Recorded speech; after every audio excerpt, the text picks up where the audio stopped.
10 friends on a peaceful countryside vacation, but 7 brutal murders changed everything. One killer hides among them. But why? And how will Detective Julian uncover the truth with his assistant before it's too late? Seriously, you're listening to Murder Mysteries but still haven't subscribed. What are you, the killer? It was supposed to be a peaceful weekend. Just the 10 of them. No parents, no bosses, no cell service. Just a big old farmhouse in the countryside. Far enough from everything to finally breathe. Lena stood by the porch, hugging her arms against the cold wind. Her long sleeves flapped lightly as rain clouds swallowed the last of the afternoon sun. Leo had gone upstairs an hour ago to check out the attic. Everyone else was still unloading the cars and arguing about who gets which bedroom. Ardio. "You okay?" Zara asked, stepping beside her with 2 mugs of hot tea. "You've barely spoken since we got here." Lena nodded slowly, taking one of the mugs. "Just tired. It's been a long drive." Zara smiled. "We'll relax tonight. No drama, I promise." She gave Lena's arm a squeeze before going inside. Behind her, the old farmhouse groaned in the wind. It was huge. Creaking floors, dusty paintings, tall windows facing the empty fields. Leo had found it online. A perfect murder cabin, Dylan had joked. But it was cheap, remote, and available for the weekend. That was enough for them. Inside, the rest of the group bickered like they always did. "I'm not sharing a room." "With Dylan?" Sasha said, tossing her designer bag onto the couch. "He snores like a dying engine." "Oh, come on," Dylan laughed. "You won't hear me over your makeup tutorial playlist." Jake, ever the alpha, stepped in. "Let's just draw names for rooms. First come, first serve." Rachel rolled her eyes. "Where's Leo? He's been gone a while." "I think he's still exploring the attic," Maya said, glancing up toward the 2nd floor. "He was excited about it, remember?" "Should we go check?" Chris asked. "What if he found a bat nest or something?" Noah quietly moved closer to Rachel without saying a word. He always stuck to her like a shadow. Rachel sighed. "All right, I'll go up." She climbed the stairs, her heavy boots echoing. The hall upstairs was lined with old paintings, blank-eyed people from centuries ago. The attic door was at the far end, half open. Rachel stepped closer. "Leo," she called. No response. She pushed the door open slowly. It creaked with effort. The attic smelled like mold and old wood. A single bulb flickered overhead, casting long shadows across dusty boxes and broken furniture. And then she saw it. Leo's body lay sprawled on the wooden floor beneath the window. His neck bent at a sickening angle. Blood pooled under his head. One foot dangled slightly off the edge. The attic had no railing. Rachel froze. A scream ripped through her. Everyone came running. Within seconds, the attic filled with noise. Gasps, cries, shouts. "Oh my God, is he—" Sasha backed away, covering her mouth. Jake checked for a pulse. His hands trembled. "He's gone." "No. No, no, no." Lena's voice cracked as she pushed through the crowd. She dropped to her knees beside Leo, sobbing. "What happened?"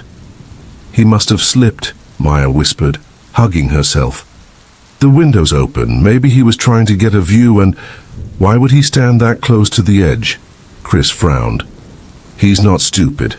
Guys, let's not—" Jake stood, trying to calm the group. "It was probably just an accident. Old place, wet floors, maybe he tripped." "I'll call the cops," Rachel said, but her phone had no signal. "Damn it, nothing." "There's a landline in the kitchen," Noah said quietly. "I saw it earlier." "Okay," Jake nodded. "Let's go." But as they turned to leave, Nate's voice came from the doorway. "Wait." Everyone turned. Nate and Detective Julian Cross had just arrived. "Sorry to barge in," Julian said calmly. His coat was wet from the rain, his expression unreadable. "We got your emergency message. Local station forwarded it. We were nearby." Wait, Chris blinked. "You're the Julian Cross?" Julian gave a tired nod. "Let's get everyone downstairs. No one leaves the house. We need to treat this like a crime scene, even if it was just an accident." Nate stepped forward, hands in pockets. "Someone want to catch us up?" Downstairs, the mood was heavy. Julian sat on the couch, taking notes as everyone described what happened. Lena hadn't said a word since coming down. She sat next to Zara, staring at her hands.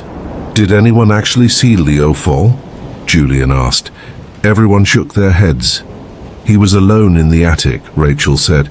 "I found him. He was just there." Julian nodded slowly. "Did he say anything odd earlier? Was he drinking?" "No," Jake said. "Leo doesn't drink." Nate walked upstairs to the attic while the interviews continued. 10 minutes later, he came back down with something in his hand. He placed it on the table. A single muddy boot print, marked on a piece of paper.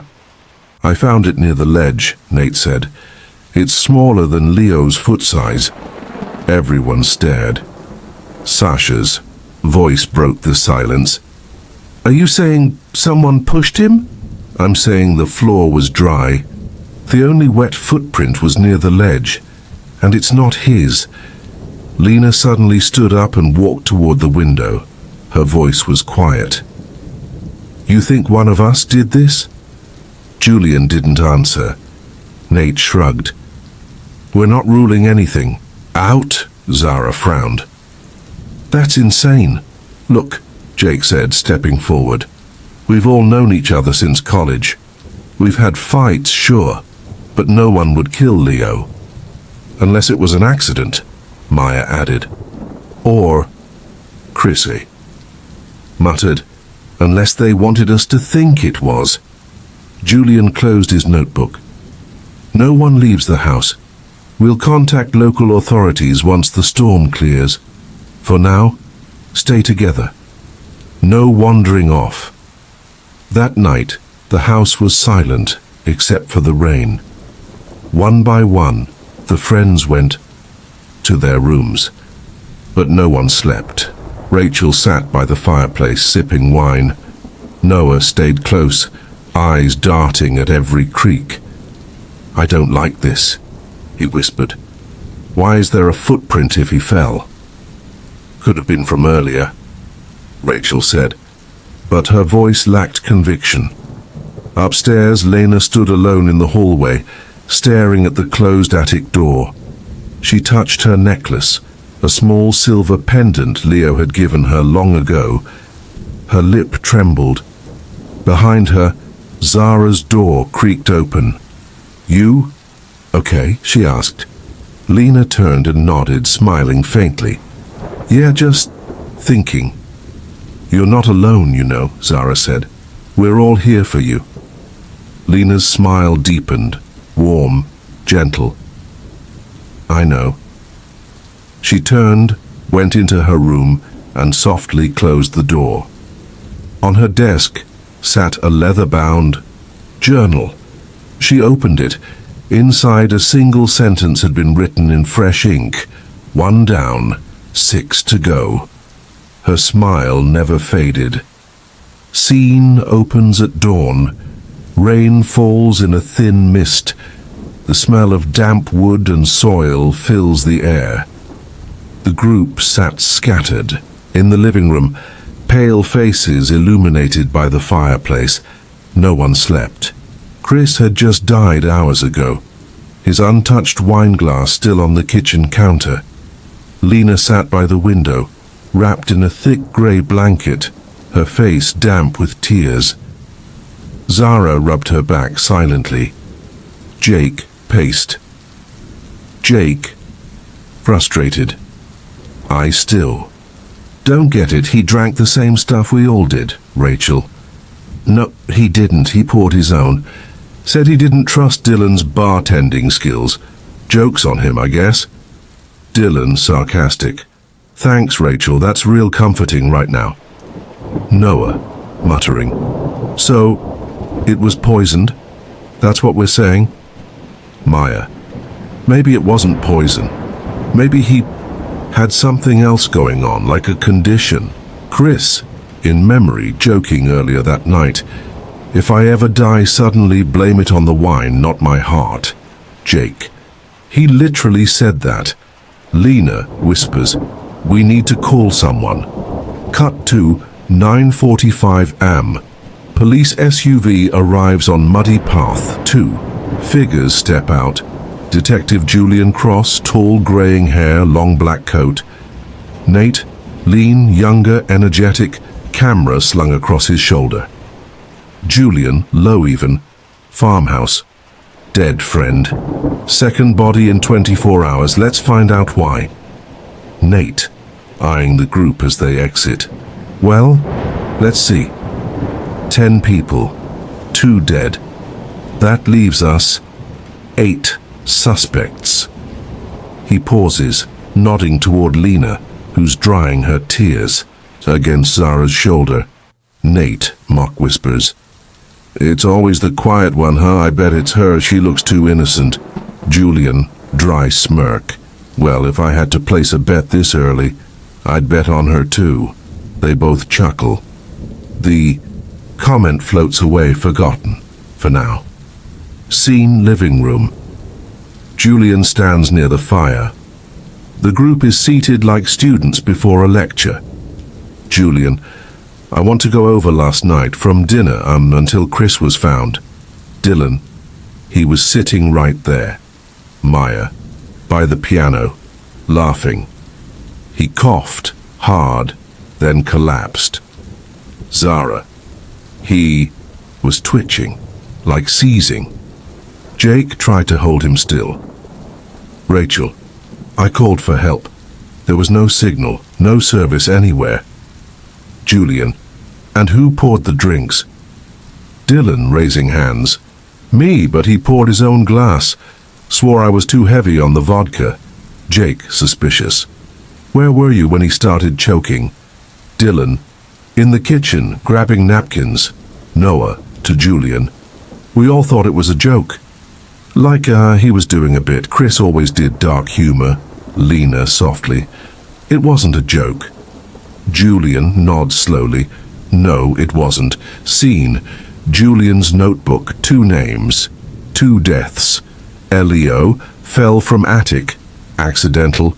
Chris, poisoned. Drink. Julian circles both names. Draws a line between them, then looks up. Julian, where's the attic? Jake, points. Above my room. Leo went up there to smoke. Nate, wait, didn't someone say they saw footprints? Rachel, 1 boot print, small, not Leo's size. Julian, who went up after him? Noah, Lena, I think. She said she heard something. All eyes turned to her. Lena, eyes wide, caught off guard. I didn't touch anything. I heard a noise like something scraping. I ran upstairs and found him already on the ground. Zara, angry. She was the one who screamed for help. Rachel, cold. Yeah, well, screaming doesn't prove innocence. Julian, we'll check the boot prints. Scene, attic. Dust floats in narrow sunbeams, a broken railing. Julian bends, studies something.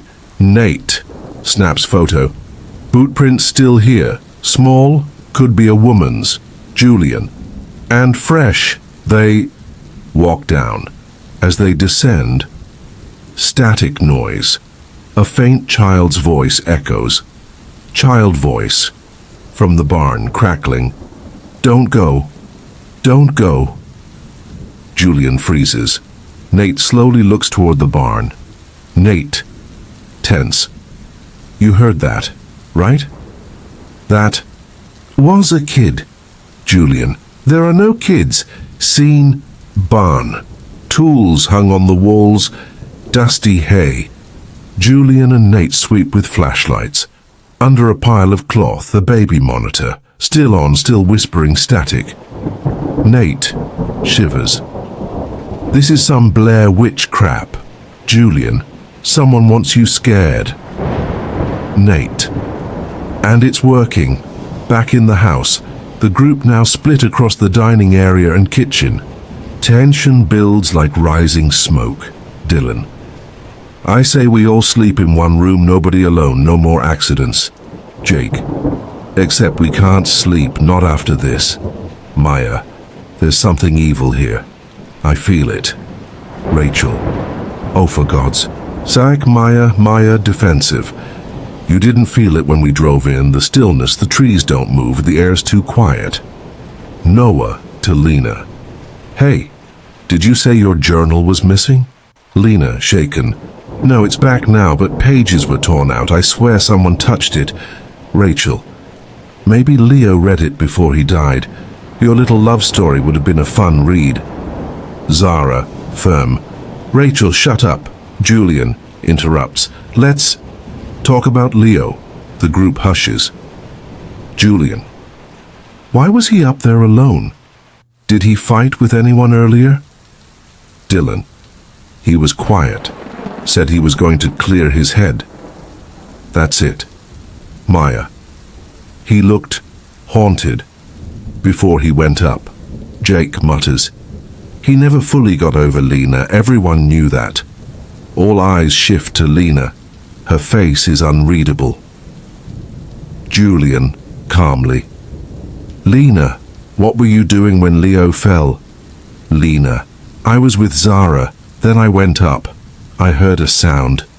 That's when I saw him on the floor. Zara, supportive.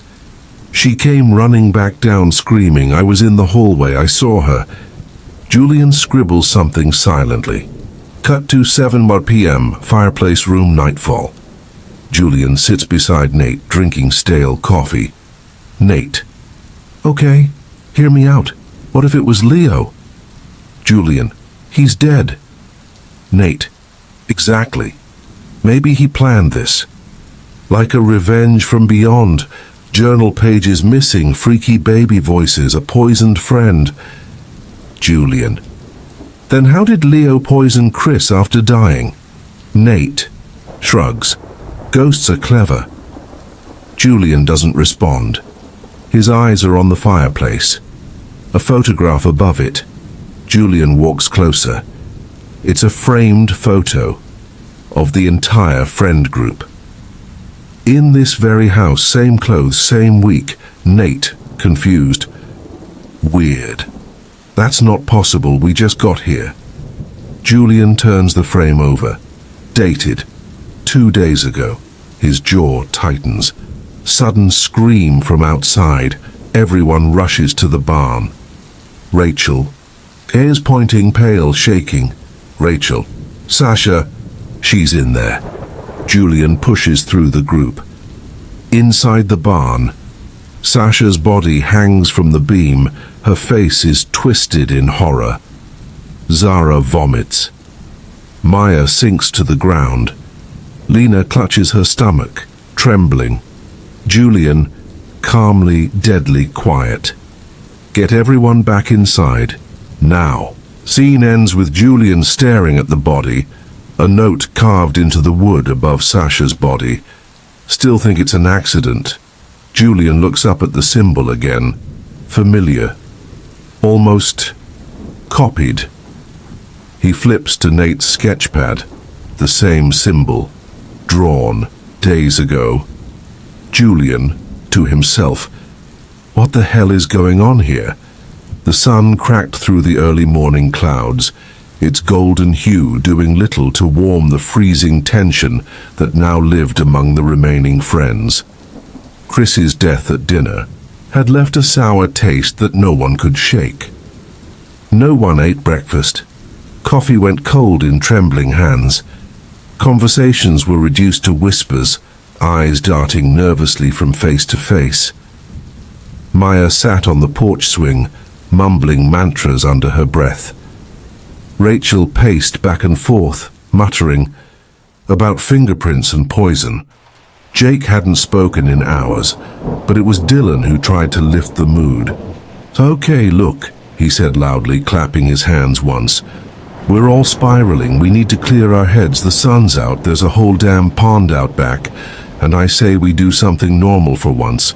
Swim, chill out, just remember we're human." Noah glanced at him like he was insane. "Swim? People are dying, Dylan." "I know, man. That's why I need to feel alive. Just for 5 minutes. Please." Lena stood by the doorway, arms wrapped tightly around her own frame. "Be careful, please." Dylan gave her a wink. "You worry too much, sweetheart." 30 minutes later, behind the old farmhouse, the pond shimmered under the sunlight, deceptively peaceful.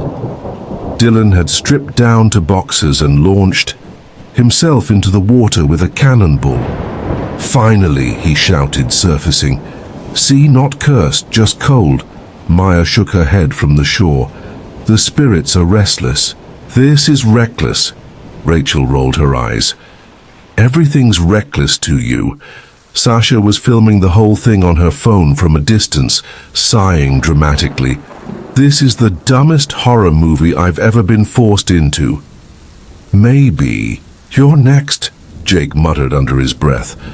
Noah didn't laugh. He had his arms crossed, eyes scanning the tree line nervously. "Guys, where's Lena?" Chaos erupts. Sasha screamed. "Where is he? Where the fuck is Dylan?" Everyone's head jerked toward the pond. The surface was still, too still. "Dylan!" Rachel shouted. Jake sprinted to the edge. "He's just messing with us, right?" He scanned the water, searching for any sign of movement. "Come on, man, quit it." Then he saw it. Bubbles, then nothing. He dove in. Seconds felt like hours. Screaming, thrashing, splashing. Jake resurfaced, gasping, dragging Dylan's body with him. The silence that followed was the worst part. Maya sobbed uncontrollably. "No, no, no. Spirits took him, I told you." Julian and Nate arrived exactly as Dylan's lifeless body hit the shore. "Everyone back," Julian barked, kneeling by the body. He checked for a pulse. Nothing. He pulled Jake away gently. "You tried your best?" Jake was trembling, staring down at his own shaking hands. "I didn't see anything pull him down. There was nothing. He just didn't come up." Nate leaned over Dylan's body, eyes narrowing. "Julian, look at this." He carefully lifted Dylan's arm. A symbol had been carved into the skin, faint but deliberate, 3 loops inside a triangle. Julian exhaled slowly. "That's not an accident, that's a message." Nate's face went pale. Wait, no. He pulled out a weathered sketch pad from his backpack. This symbol, I drew this 2 days ago. I thought it was just some random shape. I doodle when I'm bored." Rachel looked like she was about to punch someone. "Are you saying you put it on him?" "What? No, I don't know how it got there." Maya was rocking herself, whispering again. "The mark of the drowned. Spirits leave it when a soul is taken in anger. It's always carved." Julian gave her a firm look. "Maya, please, let's stick to evidence." That night, storm rolling. In the mood had dropped from panic to frozen horror.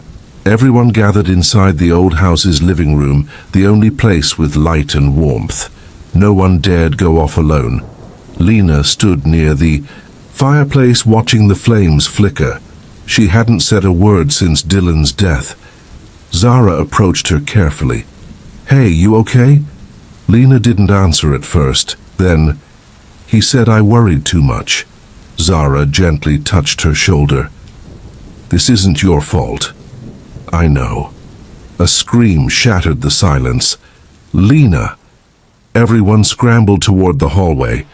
They found her curled on the floor near the attic stairs, her shirt torn, a shallow cut on her arm, tears streaming down her face. Oh my God. Maya dropped to her knees beside her. Who did this? Lena. Who? Lena was shaking, breath stuttering. I don't know. He grabbed me. There was a mask. I couldn't see. I fought back. Zara hugged her tightly, crying. Oh my God, you're safe now. Julian knelt beside her, shining a flashlight up the stairs. Nothing. Nate pulled Rachel aside. You saw anyone near her? No, Rachel whispered. But why would someone attack her? She's the only one who's been helping everyone, Nate muttered. Maybe the killer sees her as a threat. Julian returned, eyes sharp but voice gentle. We'll keep you downstairs tonight. No one sleeps alone. He scanned the group. From now on we stick in pairs, and someone always stays awake, no exceptions. Everyone nodded, unified for the first time in days. No one suspected Lena. Not after seeing her like that. Not after the tears, the wound, the trembling. Zara didn't leave her side for the rest of the night. Later, Detective debriefed Julian stood in the kitchen, arms crossed. Nate paced. That mark on Dylan, Nate said. What if the killer saw my sketch and used it to mess with us? Could be, Julian said. But why Dylan? He wasn't close to Chris. He wasn't smart enough to catch on. He was just loud. Maybe that's it, Nate said. Noise, attention. The killer wants silence. Dylan never shut up. Julian looked at the hallway where Lena had been attacked. Or maybe the killer wants chaos. Enough chaos that we stop looking at the real clues. Meanwhile, Lena in the guest room. Zara was asleep beside her on the bed. Lena stared at the ceiling, eyes dry now. Cold, focused. She carefully pulled her shirt down, looking at the scratch on her arm. Just deep enough to bleed. Just enough to sell it. 3 down, 4 to go. The storm passed overnight, but the house was soaked in tension. The death of Dylan still lingered in the walls like a whisper. No one laughed anymore. Even Sasha had stopped filming. Everyone moved slower now, like they were walking through a dream they desperately wanted to wake up from. Jake was the only one trying to keep any kind of routine. That morning, while the sky was still a muted gray and dew clung to the grass, he pulled on his hoodie and running shoes. I need to clear my head, he muttered, mostly to himself. Lena watched him from the living room window, a quiet smile playing on her lips. The woods behind the house. 6:32 a.m. Jake jogged along the overgrown path, earbuds in, but no music playing. He just didn't want to be stopped. Branches scraped his arms, and damp leaves slapped against his legs. He didn't. Got it. He needed to move, to shake the feeling that they were all just waiting to die. He slowed when he reached a small clearing where the mist clung low and the air was colder. He bent down to tie his shoe. That's when he heard the crunch. He straightened, up fast, pulling the earbuds out. Hello? Nothing. Just the quiet drip of water from the trees. Then came a shadow, fast, behind him. Jake turned, too late. A flash of silver. A sharp pain in his side. His knees gave out. He fell, hands scrambling in the wet dirt, blood soaking through his hoodie. The figure stepped back. Black hoodie, gloved hands, a mask. Jake's eyes widened in horror. Why? No answer. The figure vanished back into the trees. House living room. Maya was the first to notice he wasn't back. She stood by the door, chewing her thumbnail. Okay, it's been too long. Something's wrong. Rachel looked up from the table, dark circles under her eyes. He probably just needed space. We all do. Lena set down her coffee. He would have said something. Noah pushed back his chair. I'll go look. I'll come with, Rachel offered. They stepped outside together, but the silence between them was heavier than the fog. You could have said something last night, Rachel said quietly. Noah sighed.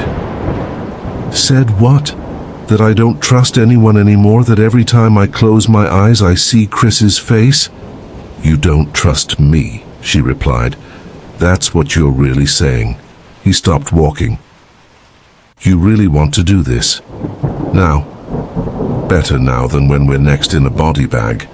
He looked at her, jaw clenched. You've been different since this started. So have you. They didn't speak the rest of the walk, Savin am. The clearing, Rachel screamed when she saw him. Jake was curled on his side, barely conscious, blood soaking the dirt beneath him. Noah dropped to his knees. Jake! Jake! Stay with me, man. Hey, look! At me.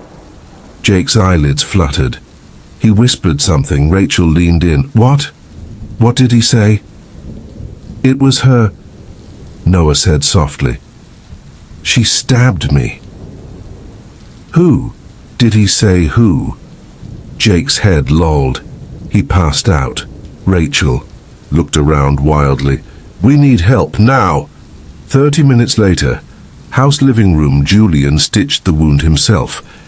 Having trained as a combat medic before joining the force, Jake had lost a lot of blood but was stable. He's lucky, Julian muttered. Another inch and it would have hit his lung. The others stood around in stunned silence. Nate broke it. He said she. That means it was a woman. Or someone pretending to be one, Sasha cut in. You're jumping to conclusions. Lena stood in the corner, arms crossed, face unreadable. Maybe he was hallucinating. Noah shook his head. He knew who did it. Rachel paced like a trapped animal. What kind of sick freak stabs someone after everything that's happened? No one answered. That afternoon, Kitchen Nate flipped through his sketchpad again, tapping his pen nervously against the table. Sasha leaned over. You think it's someone we've trusted from the start? I think it has to be, Nate said. There are only so many of us left. Every time we think we're safe, we're not. Sasha frowned. So what? We all start accusing each other? No, he said. But I think we each need to write down where we were this morning. Timeline, alibi. That's not going to make anyone feel safer, she said. I'm not trying to make people feel safe. I'm trying to stop someone else from dying. Elsewhere. Upstairs. Bedroom. Zara sat beside Lena on the bed, holding her hand. I still can't believe someone tried to hurt you last night, she whispered. And now Jake. It's like none of us are going to make it out. Lena didn't speak. She just leaned her head on Zara's shoulder. You know, Zara continued, I used to think I had people figured out. I thought I was good at it. Now I don't even know what's real. Lena turned her face away, her voice barely audible. That's what makes it all so scary, right? We don't really know each other. Not like we thought. Zara squeezed her hand. I know you. Lena gave a soft smile. I hope so. Later, Julian. Interviews. Each person. Julian sat in the study, door closed. One by one he brought them in. First was Noah. I was with Rachel. The whole time we found Jake. Had you separated before that? No, we stuck together like you said. She's not lying. Rachel confirmed the same. Zara had been with Lena all morning. Sasha was in the basement doing inventory for food. Nate was sketching in the living room. Only one person had no one to verify them. Maya. I was doing a cleansing ritual in the greenhouse, she said flatly. By myself. Julian stared at her. Why didn't you tell anyone where you were going? I don't answer to you, she said calmly. The spirits don't wait for permission. He wrote something down. You realize you're the only one without an alibi. Maybe because I'm the only one who still believes something else is doing this.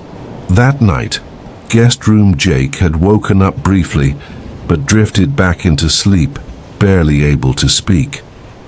Noah sat by his bedside, holding a kitchen knife in his lap.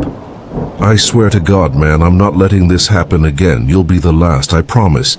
Outside the room, Lena watched from the hallway, arms folded, face blank. Rachel stepped beside her. You think whoever stabbed him did it because he was getting close? Maybe, Lena said. Or maybe they just want to keep us scared. Do you ever get the feeling it's someone we'd never expect? Rachel asked. Lena looked at her. All the time. Midnight.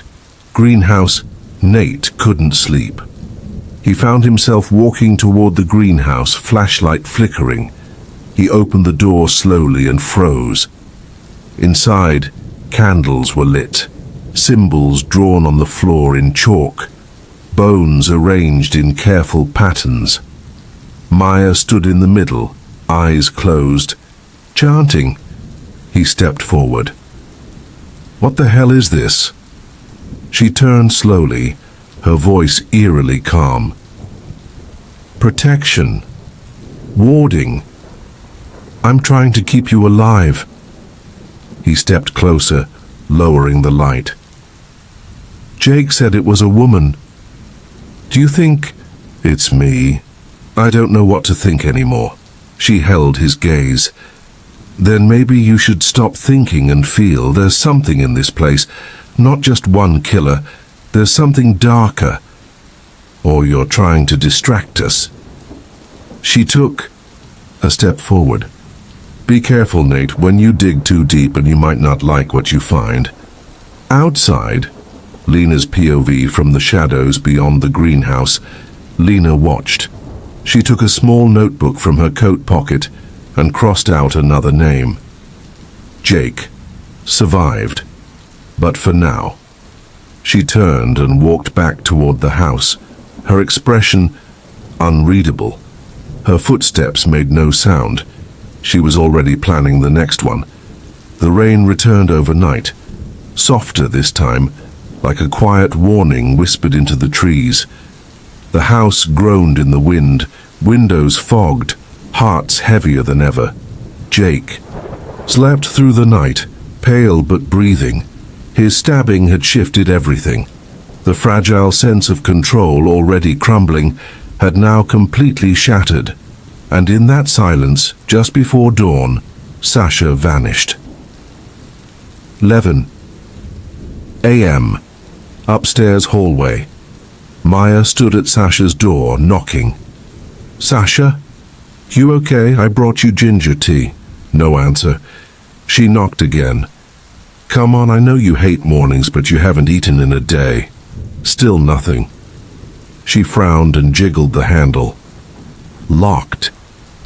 Sasha, seriously, this isn't funny. She glanced down. The key was still in the door from the outside. Rachel emerged from the room across the hall, rubbing her eyes. What's going on? She won't answer. It's locked. I think she locked herself in last night. Rachel stepped forward and knocked harder. Sasha, open up. A beat. Then Maya whispered, Do you smell that? Rachel sniffed the air. Smoke. She didn't think. She kicked the door in. The lock snapped. The door slammed open, empty. The window was latched from the inside. No sign of struggle. No Sasha. But the sheets were burned. A circle of black ash on the mattress, right where her body would have been. Maya backed away, trembling. "What the hell?" Rachel stared. "That's not possible." 3 a.m. living room. Everyone was gathered. Again. Julian stood before them, jaw tight. Locked from the inside, no way out, no body, just a burn mark. "That's not murder," Zara whispered. "That's something else." "I don't believe in something else," Julian said. "You might need to start," Maya muttered. Noah paced. "You think she faked it? Burned the bed to make it look like she vanished?" "How do you fake burning yourself into nothing?" Rachel snapped. Jake, pale and barely standing, leaned on the banister. "She wasn't well. She kept saying she felt watched. Maybe she lost it. Maybe she did this to herself." "She didn't. Burn herself alive and disappear, Jake," Nate said. "Someone took her. Somehow." Zara sat on the stairs, head in her hands. "I knew something was wrong. I heard whispering last night. I thought it was just a dream." Julian turned to her. "What did you hear?" She looked up, face pale. "I don't remember words, just this voice, close, too close." Rachel lowered her voice. "Do you think it could be Lena?" He glanced at her.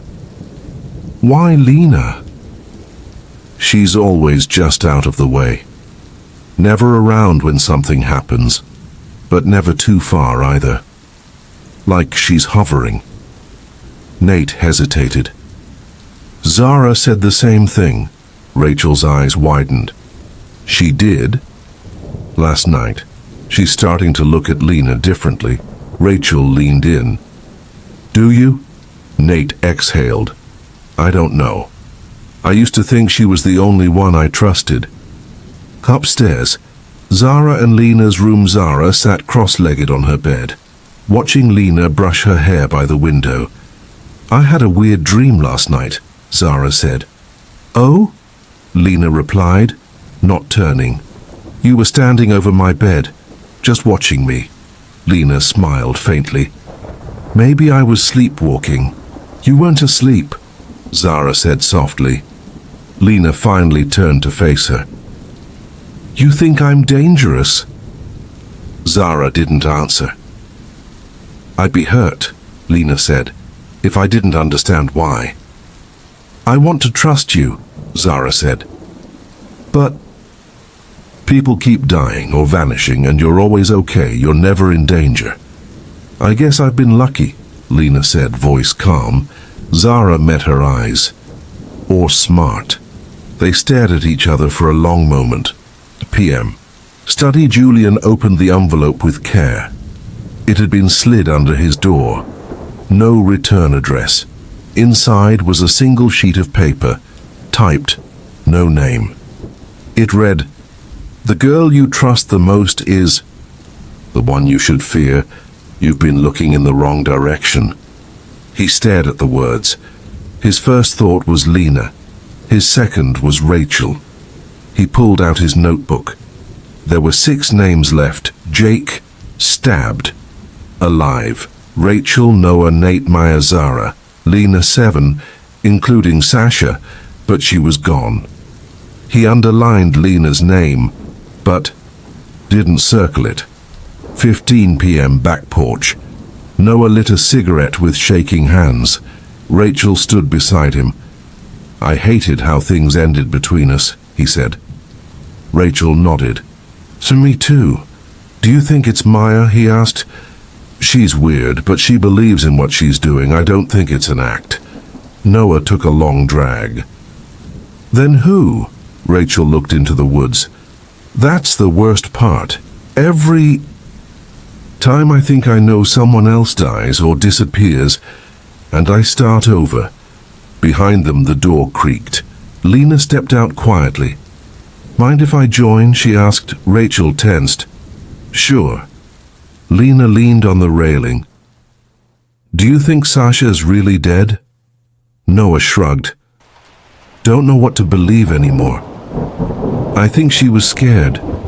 Lena said, and fear makes people do strange things. Rachel studied her. You sound like you understand that firsthand. Lena smiled softly. Maybe I do. Late that night, Basement Nate and Julian stood beside the shelves of canned food and old tools. She was in a locked room, Nate said, and now she's just gone. Julian held up the letter again. You think this was from Sasha? A warning? Nate shook his head. She wouldn't have vanished and sent you that. Someone else is playing a game. Julian exhaled. That's what it feels like now. A game. And we're losing. 13M. Zara's POV. She couldn't sleep. Not with Lena breathing softly across the room. She slipped out of bed quietly, tiptoed to the door and closed it behind her. She walked down the hall and found Maya sitting by the fireplace, writing in her journal. Zara sat beside her. I think it's Lena, she whispered. Maya didn't look up. So do I. Back upstairs, Lena's POV. The door clicked shut behind Zara. Lena opened her eyes. She hadn't been asleep.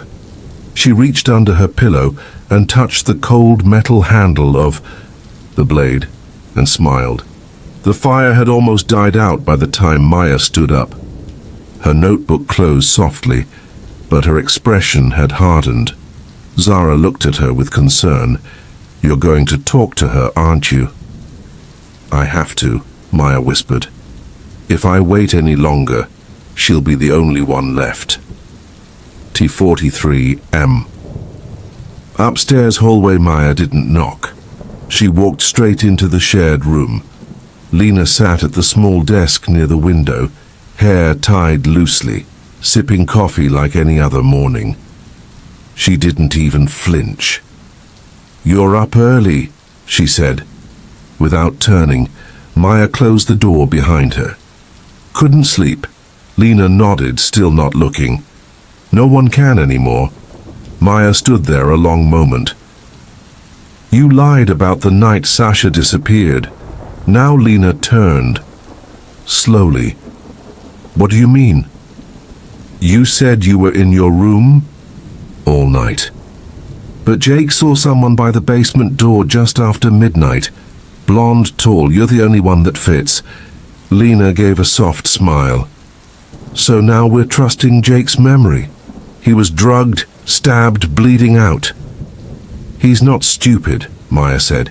He's sure of what he saw. I was in bed. Zara will tell you. Maya stepped closer. She was asleep. You weren't. Lena's eyes narrowed. Careful. Why? Maya said. Because I might be right? Lena stood, calm, precise. She walked toward Maya, stopping only inches away. You've been chasing ghosts since Dylan died, she said. You think if you just catch the next lie it'll all make sense, but it won't. Some people lie just because they can. Some people die because they're unlucky. And some people kill because they like it, Maya said quietly. Lena looked at her for a long time. Then she smiled. You should be careful who you say that to. Rikokuam, dining room, Julian called everyone in. Rain tapped lightly on the windows, and the storm had paused, leaving the world outside heavy and grey. Nate stood at the far end of the room, arms crossed. Jake sat near the fire, still recovering. His voice was soft, but alert. Zara and Rachel sat close together, both looking like they hadn't slept at all. Maya didn't speak. She stood at the door watching. Lena came in last. Julian raised his voice. We're not doing another day of whispers and isolation. We stay together from now on. No one leaves the room. No one disappears. A murmur of agreement. Nate nodded. We don't move in pairs, we move as a group. Julian looked around. Roll call, say your name. Noah, came the first voice. Rachel. Maya, Zara, Jake, Lena. Nate, he said himself. Julian paused. Sasha. Silence. Rachel looked down. Gone. He nodded. Then we sit. And we talk. 22 a.m. Group conversation. Maya finally spoke. I think Lena knows more than she's saying. Lena didn't react. Rachel frowned. Why? Maya looked at the group. She lied about where she was during Sasha's disappearance. She told me she was asleep, but Jake saw someone by the basement door. Tall, blonde. Lena fits. Jake nodded weakly. I said it last night, she was there. Lena stood. You're all losing it, I was in bed, ask Zara. Zara looked away, Rachel leaned forward. Zara, she hesitated. She wasn't there when I woke up. I thought maybe she was in the bathroom. Julian was quiet, eyes locked on Lena. Lena's voice stayed calm. So we're turning on each other again. Isn't that how this started? It started, Nate said slowly, when Dylan's body was found. And the night before that, Maya said. You and Dylan had a huge argument. Lena crossed her arms. He was high, he was saying things that weren't true. Like what? Rachel asked. Lena shrugged. Accusing me. Making stuff up about things that happened years ago. Julian stepped forward. What things? Lena turned her gaze on him. You think I killed Dylan because of something he said while he was stoned? I think, Julian said slowly, that whoever did this knew how to make it look like a random accident, and that they were close enough to us to know our patterns. You're wasting time, Lena said, shaking her head. If you really think I did this, why haven't you arrested me? Because, Julian said quietly, someone's about to make a mistake. 21 am power flicker. The lights went out all at once. The room dropped into shadow. The fire dimmed behind the glass. Stay where you are, Julian shouted, shuffling sounds. A chair tipped, Zara screamed, a flash of light, someone's phone. Jake, someone moved, I heard it. Rachel, it's too dark, where's Nate? Julian's voice boomed. Nate! No answer. Then Lena lit a candle from the fireplace. The flicker illuminated only a small part of the room. Maya whispered, he was right there. Julian ran his flashlight beam across the chairs. Nate's chair was empty. Gone. 53 a.m. Immediate aftermath. Everyone stood, breathing heavy.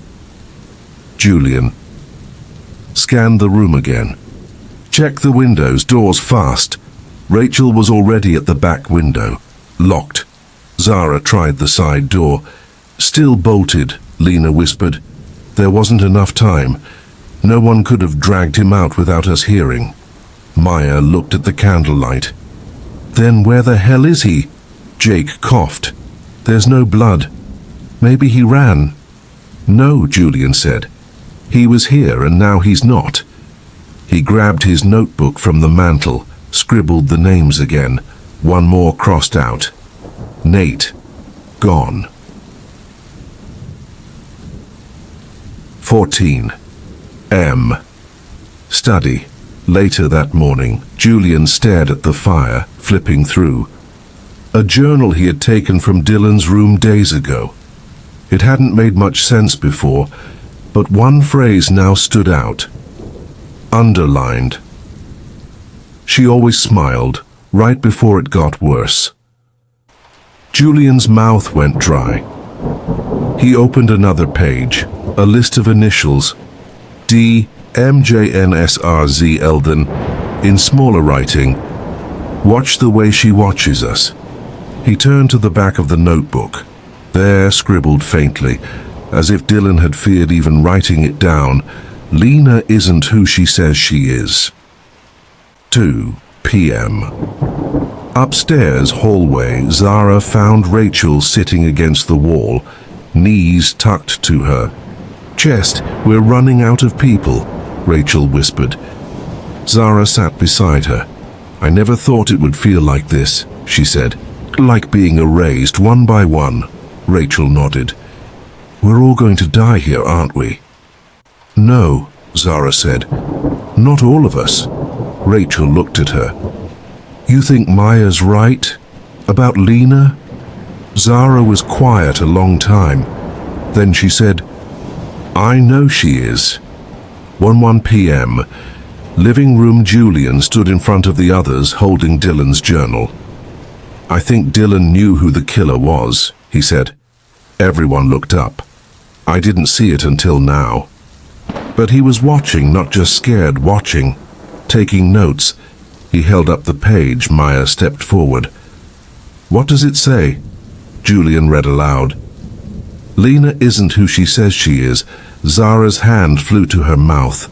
Rachel stood, pale. "We confront her now," Julian nodded. "But carefully, if we push too hard, we might be next," Jake whispered. "So what do we do?" Julian closed the journal. "We trap her. We make her think we don't know." Maya looked at him. "And then?" Julian's eyes were cold. "And then we stop her." The trap was simple. Too simple, maybe. But when you're dealing with fear, even the basics feel like risks. Julian explained it calmly, standing in the old kitchen as rain hissed outside. "She thinks we're still confused, that we suspect each other more than her. We use that." Rachel leaned over the table. "So, you want us to fake another fight?" "Not fake," Maya said. "Just let the tension out. Loud enough for her to hear. Loud enough to believe we've lost control." Jake shifted in his chair. "And what if she doesn't take the bait?" "She will," Julian replied. "Because this kind of killer doesn't stop. They need the next move." Zara had barely spoken, arms folded tight around herself. "She's been quiet today." "She's planning something," Maya said. "I can feel it." 3:17 p.m. Living room. The trap began with silence. Then Maya raised her voice. "No, Jake, you don't get it. You don't just decide who's guilty." "I'm not deciding. I'm telling you what I saw," Jake shouted back. "She was there, by the window watching us." "That doesn't mean anything," Rachel cut in, her voice trembling. "Everyone's watching everyone." "Exactly," Jake barked. "That's what makes her dangerous." Zara stood up.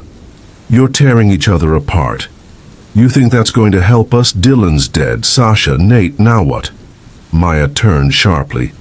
"Don't say his name unless you're ready to admit he was right." Zara flinched. "I never said he wasn't." Julian watched from the corner, eyes flicking toward the hallway where Lena had passed minutes earlier. He knew she was listening. He wanted her to hear every word. PM. Upstairs, hallway. Lena walked slowly, hands gliding along the banister, her face unreadable. She paused near the edge of the stairs and listened. Another fight, another unraveling. Good.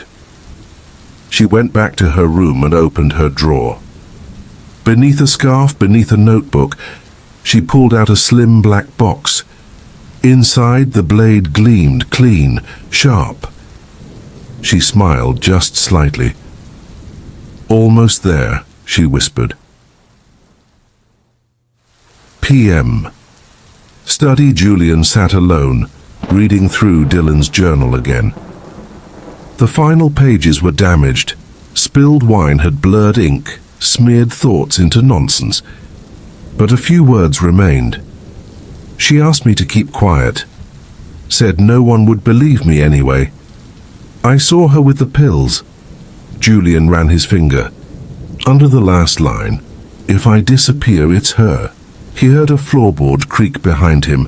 Find anything new? Lena's voice. Julian turned. She stood in the doorway, hands in her sweater pockets.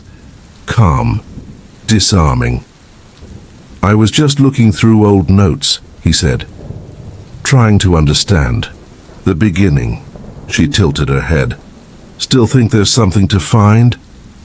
I don't believe in accidents. Especially not out here. She stepped into the room. Maybe some people just bring bad luck with them. Julian didn't answer. He watched her carefully. She watched him right back. 4:45 p.m. Dining room. Rachel paced by the long table. I don't like this anymore. We're acting like bait. Jake, exhausted, leaned back against the wall. It's better than doing nothing. Is it? She snapped. Nate's gone, Rachel. Not just dead, gone. No blood, no sign. You think she magically made that happen? Maya rubbed her eyes. Maybe he's still in the house. They all paused. Rachel shook her head. We searched. No, Maya said softly. We looked. We didn't search. Zara stood. Then we do it now. Every drawer, every door, together. Julian returned at that moment. Not yet. She's watching. We wait? Rachel asked, furious. For her to pick the next one? Julian's jaw tightened. No, we wait for her to make the mistake. Fast to 2 p.m. The mistake, it came faster than expected. The scream tore through the house. Rachel, Julian and Maya sprinted toward the hallway. Rachel stood near the laundry room, shaking, pointing. There's blood on the floor. Look. Julian knelt, flashlight aimed, small drops. Fresh.